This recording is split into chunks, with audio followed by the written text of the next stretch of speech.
Hello, Cancer, Sun, Moon, Rising, and Venus signs. Kamusta kayo? Sana po nasa mabuti kayong kalagayan. Welcome back po sa Star Tarot. Kung bago kayo dito, welcome din kayo. Thank you sa inyong support. I truly appreciate it. God bless you all. Tingnan natin ang mga messages ni Cancer for the week. Ayan, Cancer. Pauna mensahe po ninyo ay manifestation energy. Your dreams have untold energy. Open the door and let them leave. Desire and belief are your power. So, napakaganda nito kasi you're about siguro to manifest your dreams, no? Sa buhay ninyo sa ngayon. Maaaring may mga bagong ganap dito sa buhay ninyo. Maybe these are unanswered prayer din ito siguro for you, Cancer. Kaya, parang napakataas ng vibration siguro ninyo ngayon. Mataas ang inyong frequency sa ngayon. Kaya naman, you have that special power, no? Given to you by the divine at maaring mag-manifest ka ngayon ng kung ano man ang mga pangarap ninyo. So, good luck to that, Cancer. We have dignity. Ayan. Take pride in yourself, Cancer, and all that you have become. Pinagtrabahuan ninyo yan. You work hard for it with the help of the divine. Kaya you should take pride in yourself, no? You have become what you are now or who you are now dahil sa effort din ninyo, dahil sa pagsisikap ninyo. Feel honored, diba? By your choices, achievements, and actions dahil kayong may gawa niyan, diba? With the help of the divine. You put so much effort on that, no? Kaya you should take pride in yourself. We have rebirth. No matter what happens, you can find new wings. Rise from the past. Accept the positive change that is coming. So, may mga transformation dito, may shifts dito na mangyayari sa buhay ninyo, Cancer. You are going to embrace transformation dito. You are going to embrace positive changes into your life as well. Kaya napakaganda nito, parang binibigyan ninyo ng pagkakataon ang inyong sarili, no, para mabago ang inyong sitwasyon, no? You are giving yourself an opportunity to renew, kumbaga, mabago for the better, mag-improve, at maging mas maayos ang inyong sitwasyon, okay? Whatever that is. So, tignan natin kung ano pa ang sitwasyon dito for Cancer. We have life purpose. See, talaga naman, Cancer, this is such a powerful message for you. Mayroon tayong manifestation, diba? Ng inyong mga pangarap. And ngayon, yung ibang deck naman, sinasabi din, manifest your dreams. So, most likely talaga, Cancer, you are going to see your dreams coming to reality, no? Right before your eyes, your dreams are coming to fruition. Your dreams are coming to reality. So, napakaganda nito kasi maaaring sinasagot na or sasagutin na ng Divine Universe ngayon ang inyong mga hiling. Sasagutin na ng Divine Universe ngayon kung ano man yung mga gusto ninyong mangyari sa buhay ninyo. So, maaaring ito na yun, no? Ito na yung mga top of the list, no? Nasa on top of the list ninyo ng manifestation or ng inyong mga pangarap ang dadating dito, ang mangyayari dito. So, good luck to that. At yung ano man yung mga dreams ninyo na magmamanifest at this time, most likely, that is also in alignment with your life purpose. Kaya this is such a powerful time para sa inyo, Cancer, no? Na kung ano man yung para sa'yo, yan ay dadating na, yan ay i-deliver na sa inyo ng Divine Universe. So, parang divine timing has come na siguro talaga for you to manifest your dreams. So, we have opportunity. Ayan. So, there are other opportunities coming in din sa buhay ninyo dito. So, you're going to expand your horizon dito. Maaring, maaring isa din ito sa mga answered prayers din para sa inyo, no? Na may dadating na opportunity dito at kung ano man yung minimithi din ninyo sa buhay, ano man siguro yung goals ninyo, maybe yung opportunity na ito is in support also with your soul's growth or in support also kung ano man din yung mga minimithi ninyo sa buhay. So, that's really beautiful. Imagination, let your dreams take flight. Ayan.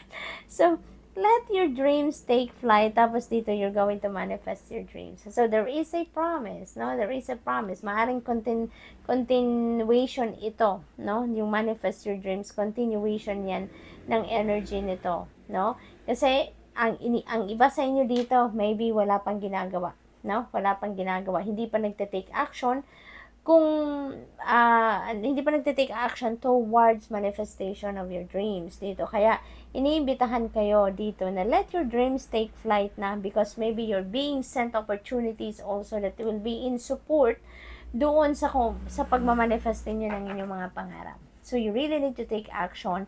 You really need to take the practical steps na sa ngayon, Cancer. Kasi maybe talaga, meron ng mga opportunity na nandyan na, no? Sa buhay ninyo, kumakatok na. At yan ang magbubukas ng pinto para mas makalapit na kayo dito sa pagmamanifest ninyo ng inyong mga pangarap. Okay? So, tingnan natin kung ano pa ang ganap for Cancer. We have the Tower energy. Ayan. So, this is a transformation energy din. Ano? Maraming pagbabagong magaganap dito. We have rebirth, we have Tower. Parang, ano mo yun? Yung parang doble-doble, no? Strong ang mga ano dito. Strong yung mga energies na nandito sa reading ninyo. So, parang doble-doble ang energy. So, dito sa Tower energy, this is a sudden change. This is a biglaang pangyayari. This is biglaang kaganapan sa buhay ninyo, Cancer. Okay? So, ito, hindi ninyo ito mapaghahandaan. Maaring hindi ninyo ito inaasahan talaga, no? Na sa ngayon, meron dadating na ganitong biglaang pagbabago sa buhay ninyo. Because this is the divine universe doing this favor for you, no? Maaring talaga malakas ang gulat factor dito sa Tower energy. Maaring ayaw ninyong bumitaw, no? Sa kung ano man ang bagay na yan. Sitwasyon na yan na talagang super tight ang kapit ninyo. That could be anything, no? That could be a relationship. That could be career, trabaho. It could be in any area of life na pagbabagong ito. And kahit alam ninyo na it's tearing down, alam ninyong hindi na yan ang para sa inyo, alam ninyong hindi yan ang best para sa inyo, but you are hanging on to it. No, Cancer, so maaring ganun ang sitwasyon. But the divine universe is doing this favor for you na tapusin na kung ano man ang lakas ng kapit ninyo sa bagay na yan, tatapusin na yan ng divine universe because you are heading towards what is best for you. You are going to be brought to a place or to a point sa buhay ninyo sa ngayon na mas magiging in alignment ka na with your destiny. Kaya, at first, no, may gulat ito, masusurpresa kayo, maaring may discomfort dito na mararamdaman kayo, mararanasan kayo, but at the end of the day, you're going to be very grateful. Dahil kung ano man ang pangyayaring ito, dadalhin kayo nito sa sitwasyon kung saan maging masayang-masaya kayo because you are going to be in alignment with your destiny already, no? So, doon kayo nararapat at this point, kaya doon kayo dadalhin. So, we have the Hanged Man energy. Ayan, this is a time for introspection. This is a time for reflection. Itong panahon para mag-step back muna ng kahit konti lang from what is making you busy or what is keeping you busy. Para na makapag-muni-muni kayo, para na makapag-isip-isip kayo, makapag-reflect kayo, makapag-introspection kayo. Okay? So, this Hanged Man energy is also a time for taking time, Cancer, to go deep within you. Kasi, for sure, meron ditong mga mahahalagang impormasyon, mahalagang gabay, ang Divine Universe na gustong iparating sa inyo.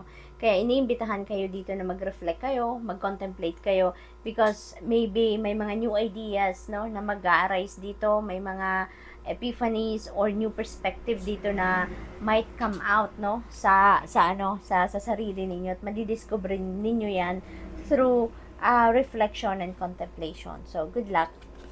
We also have the Chariot energy. Ayan. So, travel ang sinasabi ng energy na to for some of you. Maybe may mga pagbabiyahe kayo. Maybe this is long drive, no? Maaaring ganon.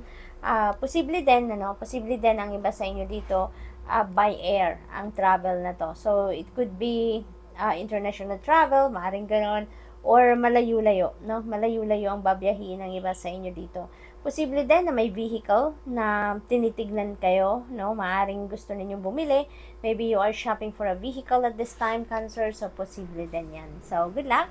And that's all I have for you for the week. Thank you for watching. Love and light. Namaste.